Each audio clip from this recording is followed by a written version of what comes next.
નમસ્કાર મિત્રો, સ્વાગત છે આપનું મારી ચેનલ એચએસ ટ્યુટોરિયલમાં. કાલના વિડીયો પછી ફરીથી એક નવો વિડીયો આપણે લઈને આવી ગયા છીએ. આજનો આપણો ટોપિક રહેશે દ્વિચલ સુરેખ સમીકરણ યુગ્મ. તો ફરીથી એકવાર તમને જણાવી દઉં કે આ વિડીયો જે આપણે સિરીઝ 30 દિવસની શરૂઆત કરી છે, ખાસ કરીને ટેટ ટાટની પરીક્ષાની તૈયારી કરી રહેલા મિત્રો અને બોર્ડની પરીક્ષાની તૈયારી કરી રહેલા મિત્રો માટે ખૂબ જ અગત્યના રહેશે. આની મદદથી આખો મેથ્સનો ધોરણ 9 10 નો જે કોન્સેપ્ટ છે તમને સારી રીતે સમજ આવી શકશે. અને જો તમે એને ધ્યાનથી જોઈને સમજી લેશો તો પછી એના આધારે જે પણ તમારું આખું જે રિવિઝન કરવાનું થાય ધોરણ 9 10 નું રિવિઝન તમારું સરળતાથી થઈ જશે અને કોન્સેપ્ટ તમને સમજ આવી જશે. તો પછી એના આધારે જેટલા પણ દાખલા પૂછાતા હશે એ તમે પરીક્ષાની અંદર સારી રીતે ગણી શકશો અને સારા માર્ક્સ સ્કોર કરી શકશો. આશા કરું છું કે આપણે વિડીયો તમને પસંદ આવતા હશે. જો વિડીયો તમને ગમ્યો હોય તો વિડીયોને લાઈક કરી ચેનલને સબસ્ક્રાઇબ કરવાનું ભૂલતા નહીં. સાથે સાથે WhatsApp ચેનલનું નામ પણ તમને અહીંયા આપેલું છે, તો એ ચેનલમાં પણ જોડાઈ જજો, જેથી કરીને આપણે એની અંદર WhatsAppનું એક કોમ્યુનિટી ગ્રુપ બનાવવાના છીએ, જેથી કરી તમે ગ્રુપની અંદર પોતાના પ્રશ્નોની ચર્ચા કરી શકો, મને કોઈ પ્રશ્ન પૂછવા હોય તો પણ પૂછી શકો. તો ચેનલને સબસ્ક્રાઇબ કરી WhatsApp ચેનલમાં જોડાવાનું ભૂલતા નહીં. શરૂ કરીએ દ્વિચલ સુરેખ સમીકરણ યુગ્મ. તો રોજની જેમ આપણે શરૂઆતમાં પહેલા એના કેટલાક કોન્સેપ્ટ, એની કેટલીક ધ્યાનમાં રાખવાની જે બાબતો છે એની ચર્ચા કરીશું મિત્રો. તો પહેલું છે દ્વિચલ સુરેખ સમીકરણનું સામાન્ય સ્વરૂપ. તો આના નામ ઉપરથી સમજો મિત્રો, અહીંયા દ્વિચલ એટલે કે જે પણ સમીકરણ હોય એની અંદર બે ચલ હોય છે, x અને y, અથવા કોઈ પણ બે ચલ લઈ શકાય. સુરેખ સમીકરણ છે મતલબ સમીકરણની ઘાત કેટલી રહેશે? 1. અને યુગ્મ એટલે કે સમીકરણના જોડકા આપેલા હોય તો એના આધારિત આપણને દાખલા પૂછાતા હોય છે. તો પહેલું તો સામાન્ય સ્વરૂપની વાત કરીએ તો ax + by + c = 0. આ રીતે દ્વિચલ સુરેખ સમીકરણનું સામાન્ય સ્વરૂપ રહેશે, જેમાં a x નો સહગુણક છે, b y નો સહગુણક છે અને c અચળ પદ તરીકે ગણાશે. સમીકરણ યુગ્મની વાત કરીએ તો જો બે સમીકરણો હોય મિત્રો તો એને આપણે આ રીતે દર્શાવીએ છીએ a1x b1y c1, મતલબ પહેલાના જે સહગુણકો છે એને a1 b1 c1 કહીશું. બીજા સમીકરણના જે સહગુણકો છે એને a2 b2 અને c2 તરીકે આપણે ઓળખીશું.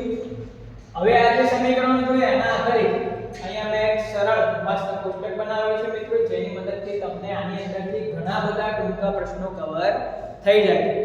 આની અંદરથી તમને 2 3 4 5 જેટલા ટૂંકા પ્રશ્નો પૂછવા હોય એટલા પૂછી શકાય એમ છે. તો હવે જો મિત્રો, આપણા માની લો કે આપણા જોડે આ બે સમીકરણ છે અને આ બે સમીકરણ ઉપરથી આપણને એવું નક્કી કરવાનું કહ્યું કે ભાઈ આપેલા બે સમીકરણની અંદર તમે જે એના ઉકેલ શોધો તે ઉકેલ આલેખની રીતે જો શોધો તો એની અંદર તમને કેવા પ્રકારની રેખા મળશે, ઉકેલ મળશે કે નહીં મળે, અને એ સમીકરણો સુસંગત છે કે નહીં, એના આધારિત આવા પ્રશ્નો તમને પૂછાતા હોય. તો વાત કરીએ મિત્રો આલેખની રીતે જો આના ઉકેલ શોધવાની વાત હોય તો અહીંયા ત્રણ શરતો મેં દર્શાવેલી છે. પહેલી શરત છે a1/a2 ≠ b1/b2 ≠ c1/c2. એટલે કે અહીંયાથી a1 છેદમાં અહીંયાથી a2 એટલે x ના સહગુણકોનો ગુણોત્તર, પછી y ના સહગુણકોનો ગુણોત્તર અને પછી અચળ પદનો ગુણોત્તર. એ ત્રણેય ગુણોત્તર જો આપણે બે સમીકરણ આપ્યા હોય, બંને સમીકરણો પરથી આપણે આ ત્રણેય ગુણોત્તર લઈએ અને જો ત્રણમાંથી કોઈ પણ ગુણોત્તરનું મૂલ્ય સમાન ન મળે તો એનો અર્થ એ થાય મિત્રો કે આપણને એનો આલેખ જો દોરીશું તો એમાં છેદતી રેખાઓ મળશે. કેવી? બે રેખાઓ એકબીજાને છેદતી હોય એવી રેખાઓ આપણને મળશે. અને છેદતી રેખાઓ એમાં વાત કરીએ તો ઉકેલની, તો આપણને એક અનન્ય મતલબ કે એક ઉકેલ મળશે. બરાબર? કેમ કે બે રેખાઓ કોઈ એક બિંદુમાં છેદશે અને જે બિંદુએ છેદે એ બિંદુને શું કહેવાય? આપણો ઉકેલ. તો આપણને એક ઉકેલ મળશે. અને સુસંગતની વાત કરીએ મિત્રો તો જે પણ સમીકરણની અંદર આપણને ઉકેલ મળી શકતા હોય તો એ બધા સમીકરણોને સુસંગત કહેવામાં આવે છે. તો અહીંયા સુસંગત પણ છે. તો આપણને કોઈ બે એવા સમીકરણ આપેલા હોય કે જે આ શરતનું પાલન કરતા હોય તો આપણે રેખાનો પ્રકાર પૂછ્યો કે એમાં કેવી રેખા મળશે તો આપણે કહીશું છેદતી રેખા મળશે. એનો ઉકેલ કેટલા મળશે એવું પૂછ્યું હોય તો આપણે કહીશું અનન્ય એટલે કે એક ઉકેલ મળશે. એમાં એવું પૂછ્યું કે શું આ બંને સમીકરણો સુસંગત છે તો આપણે કહીશું હા સુસંગત છે, જો આ શરતનું પાલન કરતા હોય તો. બીજી શરત જોઈએ, એમાં a1/a2 = b1/b2 ≠ c1/c2. એટલે કે પહેલા બે ગુણોત્તર સમાન છે પણ ત્રીજો ગુણોત્તર સમાન મળતો નથી. તો જો આવું હોય તો આપણને જે આલેખની અંદર બે રેખાઓ મળશે બે રેખાઓ એકબીજાના સમાંતર રૂપે મળશે અને આપણને ખ્યાલ છે મિત્રો કે સમાંતર રેખાઓ ક્યારે છેદશે નહીં અને જો રેખાઓ નહીં છેદે તો એના કોઈ પણ ઉકેલ આપણને મળશે નહીં તો એનો ઉકેલ આપણને નહીં મળે અને ઉકેલ નહીં મળે તો એવા બે સમીકરણોને સુસંગત પણ કહેવાશે નહીં. ત્રીજી શરત જોઈએ a1/2 = b1/b2 = c1/c2 એટલે કે ત્રણેય ગુણોત્તરના મૂલ્યો જો સમાન મળે તો કેવી રેખા મળશે તો સંપાતી રેખા મળશે. સંપાતી મતલબ એક રેખાની ઉપર જ બીજી રેખા ઓવરલેપ થયેલી જોવા મળશે મતલબ એક રેખા ઉપર જ બીજી રેખાનું સ્થાન આવેલું છે બે રેખાઓ જુદી જુદી જોવા મળશે નહીં. બંને સમીકરણના જેટલા પણ તમે ઉકેલ શોધશો ઉકેલ બધા કેવા મળશે સમાન ઉકેલ મળશે એટલે કે સંપાતી રેખાઓ મળશે અને સંપાતી રેખાઓ હોય તો અનંત ઉકેલ હોય મિત્રો. કેમ કે આપણને ખ્યાલ છે આપણે પહેલા વાત કરી કે રેખાઓ જ્યાં છેદે ત્યાં ઉકેલ મળશે તો હવે આ તો સંપાતી રેખાઓ મતલબ એક રેખા ઉપર જ બીજી રેખા ઓવરલેપ થયેલી અને રેખાઓને બંને તરફ અનંત સુધી લંબાવી શકાય તો મતલબ બંને તરફ જેટલા પણ ઉકેલ આપણે જોઈએ એટલા ઉકેલ અનંત ઉકેલ આપણને મળશે અને ઉકેલ મળે છે એટલે એવા સમીકરણને સુસંગત કહેવાશે. તો આ ત્રણે શરતોનો ધ્યાનથી મિત્રો અભ્યાસ કરી લેજો. આની મદદથી ઘણા ટૂંકા પ્રશ્નો ટેટની એક્ઝામમાં બોર્ડની એક્ઝામમાં તમને પૂછાઈ શકે છે તો એ બાબતનું ખાસ ધ્યાન રાખજો. ખૂબ જ ઇમ્પોર્ટન્ટ છે સમજવાનું. આના આધારિત ટૂંકા પ્રશ્નો પણ આપણને પૂછાય છે. ઉદાહરણ તરીકે મેં તમને અહીંયા ઉદાહરણ દર્શાવેલું છે કે ભાઈ આ બે સમીકરણ આપણને આપેલા છે કહ્યું છે કે આ બંને સમીકરણની રેખાનો પ્રકાર જણાવો અને ઉકેલની સંખ્યા પણ દર્શાવો. તો બે સમીકરણની મદદથી આપણે શું કરવાનું છે x ના પદોનો સહગુણકોનો ગુણોત્તર 5/7 y ના સહગુણકોનો ગુણોત્તર -4/6. ફરીથી અહીંયા કિંમત મૂકતી વખતે મિત્રો નિશાની માઈનસ હોય તો માઈનસ સાથે અહીંયા કિંમત મૂકવાની અને અચળ પદનો ગુણોત્તર 8/-9. તો ત્રણ ગુણોત્તર આપણે લખી લીધા અહીંયા ત્રણમાંથી ભાગ ઉડાડવા છતાં પણ કોઈ પણ ગુણોત્તર સમાન થશે નહીં. તો પહેલી શરતનું પાલન થયું a1/a2 ≠ b1/b2 ≠ c1/c2. તો એનો મતલબ કે કેવી રેખાઓ મળશે છેદતી રેખાઓ મળશે. તો આપણો પહેલો જવાબ આવી ગયો રેખાનો પ્રકાર છેદતી રેખા અને ઉકેલની સંખ્યા તો છેદતી રેખાઓ હશે તો આપણને અનંત એટલે કે એક ઉકેલ મળશે. શું આને સુસંગત કહેવાય? હા સુસંગત કહીશું કેમ કે ઉકેલ મળે છે તો એ સમીકરણને સુસંગત કહી શકાય. એ જ રીતે બીજું સમીકરણ આપેલું છે આપણને સમીકરણ આ રીતે આપેલું છે એમાં પણ આપણે સેમ એક જવાબ આપવાનો છે કે કેવી રેખા મળશે અને ઉકેલ મળશે કે નહીં અને મળશે તો કેટલા ઉકેલ મળશે. તો આપણે ફરીથી ગુણોત્તર લઈએ x વાળા પદોનો ગુણોત્તર 9/18 y વાળા પદનો ગુણોત્તર 3/6 અચળ પદનો ગુણોત્તર 12/24. પહેલી નજરે બરોબર નથી લાગતું પણ ભાગ ઉડાડીએ તો 1/2 ત્રણેય ત્રણ ગુણોત્તરના મૂલ્ય કેવા મળે મિત્રો સમાન એટલે કે a1/a2 = b1/b2 = c1/c2. તો ત્રણેય ગુણોત્તર સમાન મળે મતલબ કઈ શરત સંપાતી રેખાઓ તો સંપાતી રેખાઓ મળશે એ આપણો જવાબ થઈ ગયો. અને જો સંપાતી રેખાઓ હોય તો આપણને ખ્યાલ આપણે વાત કરી હતી કે એના ઉકેલ કેટલા મળશે અનંત ઉકેલ મળશે. શું એને સુસંગત કહેવાશે? તો હા સુસંગત કહેવાશે. ઉકેલ મળે છે મતલબ સુસંગત કહી શકાય.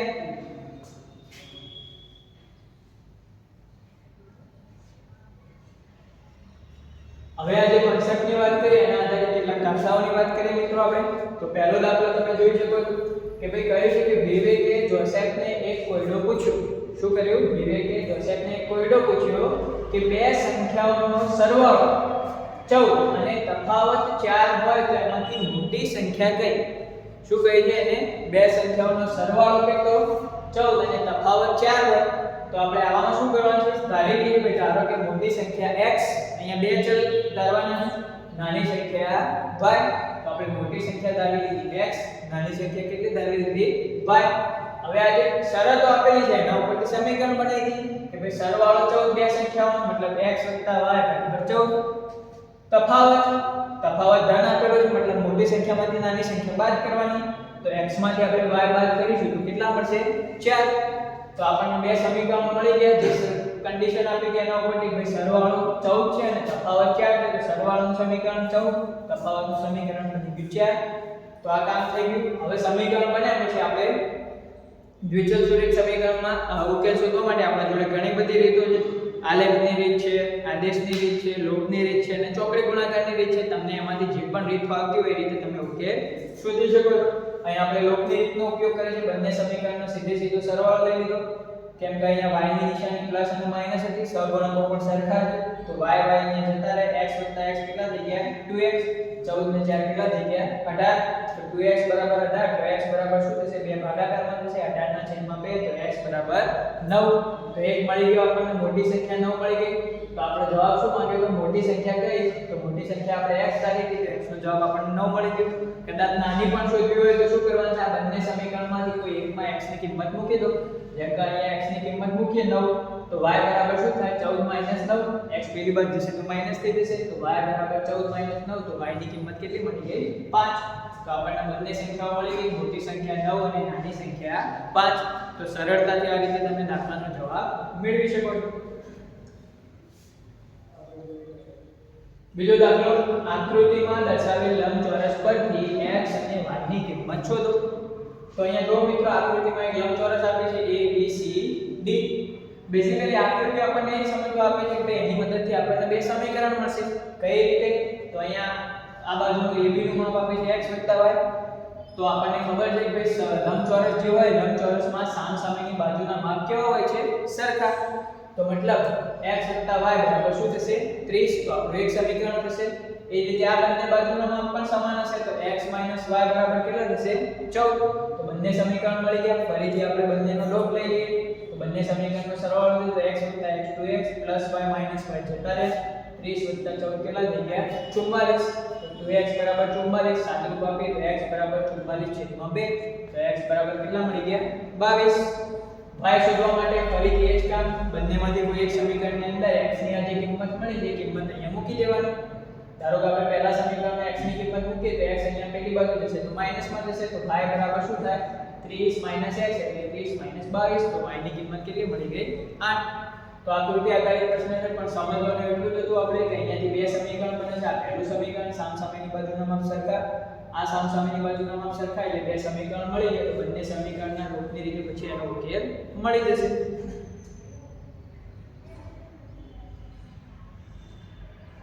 ત્રીજો દાખલો જોઈએ, સુરેખ સમીકરણ યુગ્મ. એક સમીકરણ આપેલું છે 3x 2ky 2 અને બીજું આપેલું છે 2x 5y 1 0 ને ઉકેલ ન મળે તો k ની કિંમત શોધો. શું કહે છે મિત્રો? અહીંયા બે સમીકરણો આપ્યા છે અને એક કન્ડિશન આપી છે કે આ બંને સમીકરણના કોઈ ઉકેલ ના મળતા હોય તો k ની કિંમત શોધો. તો હવે ફરીથી અહીંયા પેલા કોષ્ટકનું કામ, કોષ્ટકને યાદ કરવાનું છે કે ઉકેલ ના મળે તો કઈ શરત, કઈ રેખાઓ? સમાંતર રેખાઓ મળશે. તો સમાંતર રેખાઓની અંદર આપણે જોયું હતું કે ભાઈ પહેલા બે ગુણોત્તર કેવા હોય? સમાન હોય. જ્યારે ઉકેલ ન મળતા હોય તો a1/a2 બરાબર b1/b2, એટલે કે પહેલા બે ગુણોત્તરનું મૂલ્ય કેવું હોય છે? સમાન. ત્રીજાનું સમાન હોતું નથી. તો અહીંયા આપણે એ જ કન્ડિશનનો ઉપયોગ કરવાનો છે. a1/a2 b1/b2.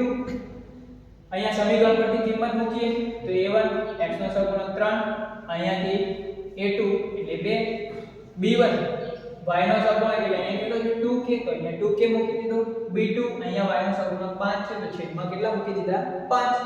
તો આ સમીકરણની અંદર ગુણોત્તરની અંદર શું કર્યું? આપણે કિંમત મૂકી દીધી. હવે સાદુરૂપ આપીએ મિત્રો. તો આ 5 અહીંયા જશે તો 5 * 15, 2 અહીંયા જશે તો ગુણાકારમાં જતા રહેશે. તો 2 × 2 = 4, તો 15 = 4k. તો અહીંયા 4 ગુણાકારમાં છે, બીજી બાજુ જશે તો ભાગાકારમાં, તો 15/4 k. તો સરળતાથી આપણને k ની વેલ્યુ મળી જાય છે. સમજવાનું એટલું જ હતું કે આપણને અહીંયા એક વસ્તુ કહી હતી કે ભાઈ ઉકેલ ના મળે તો આપણે ધ્યાનમાં લેવાનું છે કે ઉકેલ ના મળે એટલે સમાંતર રેખાઓ છે, તો સમાંતર રેખાઓની અંદર કન્ડિશન આપેલી હતી. જે ગુણોત્તર એ ગુણોત્તરમાંથી પહેલા બે ગુણોત્તરનો આપણે ઉપયોગ કરીને આને સાદુરૂપ આપીને k ની મૂલ્ય સરળતાથી મેળવી શકીએ છીએ. તો કોન્સેપ્ટ મિત્રો તમારે ધ્યાનમાં રાખવાનો છે. જે દાખલો ગણવાની રીત છે અને ખાસ સમજતું રહેવાનું છે. કેટલીક ધ્યાનમાં રાખવાની જે બાબતો હોય છે એને ધ્યાનમાં રાખીને યોગ્ય રીતે દાખલો ગણશો તો દરેકે દરેક દાખલાનો જવાબ આવી જશે.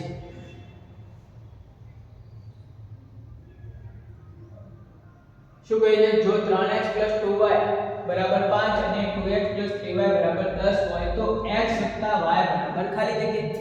હવે જો મિત્રો અહીંયા બે સમીકરણ આપે છે, એક આ અને એક આ, અને x y ની કિંમત માંગી છે આપણાથી. તો હવે પહેલું સમીકરણ, બીજું સમીકરણ, લૂપની રીતે એનો ઉકેલ શોધો, પછી x શોધો, પછી y શોધો, તો એ રીતે પણ જવાબ તો મળશે મિત્રો, અને પછી બંનેનો સરવાળો કરો. પણ એ રીત થોડી લાંબી થઈ જશે. અહીંયા આપણા જોડે x અને y ના અલગ અલગ મૂલ્યો માંગ્યા હોય તો આપણે સાદુરૂપ આપવું પડે, લૂપની રીતે કે આદેશની રીતે, કોઈ પણ રીતે.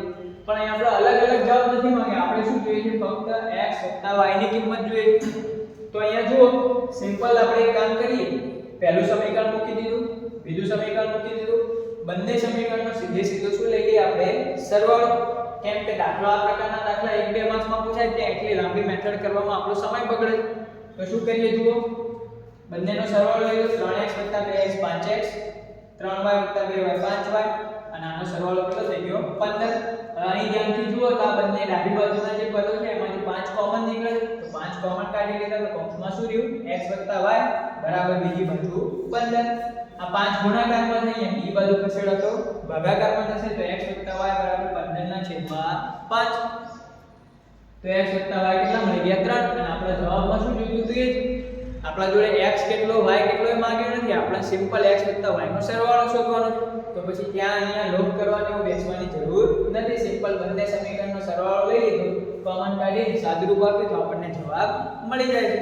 તો આવા દાખલાઓમાં તમારે એ બાબતનું પણ ધ્યાન રાખવાનું છે કે ભાઈ દરેક વખતે એકના એક મેથડ ના વાપરવી. કોઈ જગ્યાએ શોર્ટકટથી જવાબ આવી શકતો હોય તો એ ટ્રીકનો ઉપયોગ પણ તમે કરી શકો. ત્યારબાદ હવે તમારા માટે હોમવર્કનો દાખલો કે ભાઈ આપેલ સુરેખ સમીકરણ યુગ્મ સુસંગત છે કે નહીં તે જણાવો. તમે કોષ્ટક ધ્યાનથી સમજાવશો તો આ પ્રશ્નનો જવાબ તમે તરત જ આપી શકશો. અહીંયા બે સમીકરણના જોડકા તમને આપેલા છે તો આ સમીકરણ નોંધીને તમારે એ નક્કી કરવાનું છે કે આ સમીકરણ સુસંગત છે કે નહીં. આપણે વાત કરી હતી કે જો ઉકેલ મળતો હશે તો સુસંગત છે, ઉકેલ ન મળતો હોય તો સુસંગત નથી. તો આ જોવાનું છે તમારે આ બંને સમીકરણ કઈ શરતનું પાલન કરે છે. છેદતી રેખાઓ મળે છે, સમાંતર મળે છે કે સંપાતી રેખાઓ મળે છે, અને એના ઉપરથી કહેવાનું છે કે સુસંગત છે કે નહીં. તો વિડિયો ધ્યાનથી જોઈ લેજો. ના સમજ આવ્યો તો ફરીથી એકવાર વિડિયો જોઈ લેજો, અને દરેક મિત્રો જેટલા પણ વિડિયો જોઈ રહ્યા હોય એ કોમેન્ટમાં પ્રશ્નનો જવાબ ચોક્કસથી આપજો, જેથી કરીને મને ખ્યાલ આવે કે તમે વિડિયોની માહિતીને સમજ્યા છો કે નહીં. તે સિવાય વિડિયોને લાઈક કરી ચેનલને સબસ્ક્રાઇબ કરી લેજો. આપણે આવા વિડિયો લઈને આવતા રહીશું જે પરીક્ષાની અંદર તમારા માર્ક્સ સારા સ્કોર કરવામાં ખૂબ જ ઉપયોગી થઈ શકે છે. ચેનલને સબસ્ક્રાઇબ કરવાનું પણ મિત્રો ભૂલતા નહીં, અને WhatsApp ચેનલમાં પણ જોડાઈ જજો. જય હિન્દ, જય ભારત.